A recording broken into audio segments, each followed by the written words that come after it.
कल अपन ने पढ़ा था घुमंतु जातियों के बारे में। आज हम पढ़ेंगे इसी के आगे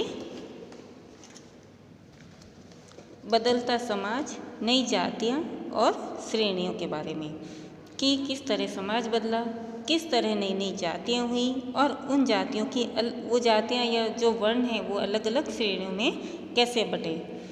तो जैसे जैसे अर्थव्यवस्था और समाज की ज़रूरतें बढ़ती गई, नए हुनर वाले लोगों की आवश्यकता पड़ी। अब जैसे जैसे जैसे लोगों ने खेती करना सीखा, अब खेती करते हुए उनको फ़ायदा होने लगा। किसी को 4 रुपये का हुआ तो उसने कहा और इसमें तकनीक का उपयोग करें या और ज़्यादा अनाज उगाकर।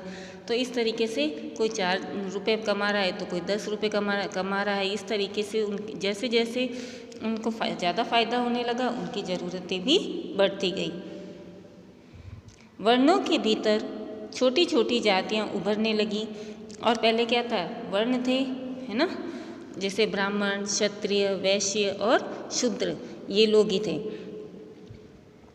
तो इस तरीके से फिर वर्णों से भी छोटी छोटी जातियाँ उभरने लगी, नई नई जातियाँ बनने लगी। जैसे अब ब्राह्मण है तो ब्राह्मण में भी कई जातियाँ होती है, तो फिर इस तरीके से उनकी अलग अलग श्रेणियाँ बनने लगी। अब क्षत्रिय है जो लड़ाकू जाति होती है, तो उसमें भी कई आ गए थे, जैसे चोल, चेर, इस तरीके से चौहान, परमार, इस तरीके से जातियाँ श्रेणियों में बदलने लगी, अलग अलग श्रेणियाँ हुई।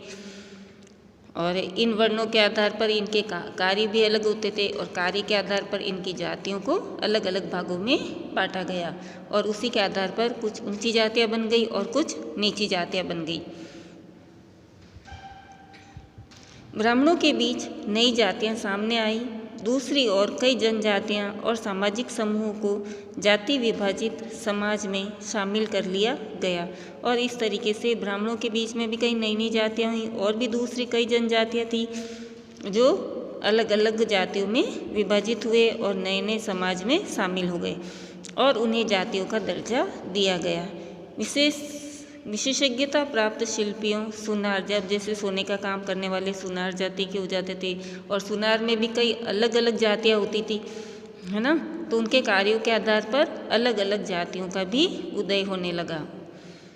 लोहार है, अब लोहार तो एक ही जाति है, लेकिन लोहार कौन होते हैं, लोहे का काम करने वाले, लेकिन इनमें भी अलग अलग जातियों का निर्माण होने लगा। तो इस तरह अलग अलग जातियाँ बनने लगी और समाज में परिवर्तन होने लगा। बढ़ई और राजमिस्त्री को भी ब्राह्मणों द्वारा जातियों के रूप में मान्यता दे दी गई। वर्ण की बजाय जाति समाज के संगठन का आधार बनी। अब कार्य के आधार पर नहीं और वर्ण से भी ज़्यादा किसको ये महत्व दिया गया, जाति को महत्व दिया जाने लगा।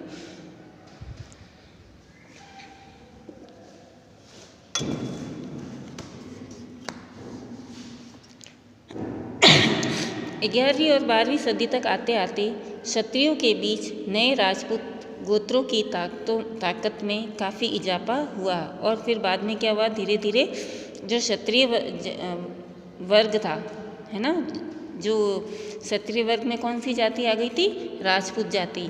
और ये कैसी होती थी, एक ताकतवर होती थी ना, लड़ाकू जाति, जिसमें वे होन, चंदेल, चालुक्य और कुछ दूसरी वंश परंपराओं से आते थे।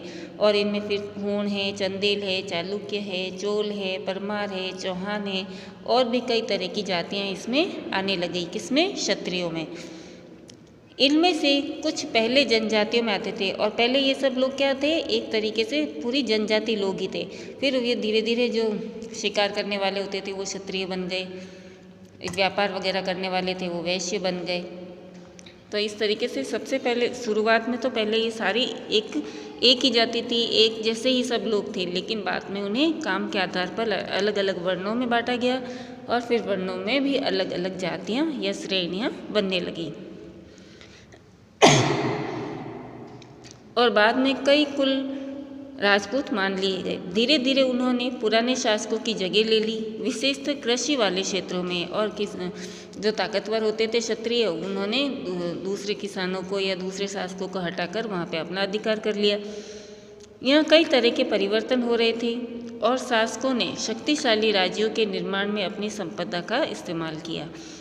शासकों के रूप में राजपूत गोत्रों के उदय के उदाहरण का जनजातीय लोगों ने अनुसरण किया। धीरे धीरे ब्राह्मणों के समर्थन से कई जनजातियां जाति व्यवस्था का हिस्सा बन गई, लेकिन केवल प्रमुख जनजातीय परिवार ही शासक वर्ग में शामिल हो सकता था। अब धीरे धीरे राजपूत गोत्रों में अलग अलग राजपूतों की अलग अलग जातियों का उदय होने लगा। अब ये पहले तो ये सब कैसे थे, सब एक जैसे ही थे, जनजाति लोग ही थे, है ना, जंगलों में रहने वाले गोमंतु लोग ही थे। लेकिन धीरे धीरे जब जैसे जैसे अर्थव्यवस्था उनकी आवश्यकताएं बढ़ने लगी, उनको फ़ायदा होने लगा, तो उन्हें एक जगह रहना शुरू कर दिया तो फिर उन्होंने अपनी एक काम के आधार पर अपनी अपनी जातियाँ बना ली। धीरे धीरे ब्राह्मणों के समर्थन में कई जनजातियाँ जाति व्यवस्था का हिस्सा बन गई। अब ब्राह्मणों के समर्थन में जैसे अब ब्राह्मण जाति है वर्ण, तो उसमें भी कुछ बड़े ब्राह्मण होते थे, कुछ अलग छोटे ब्राह्मण होते थे।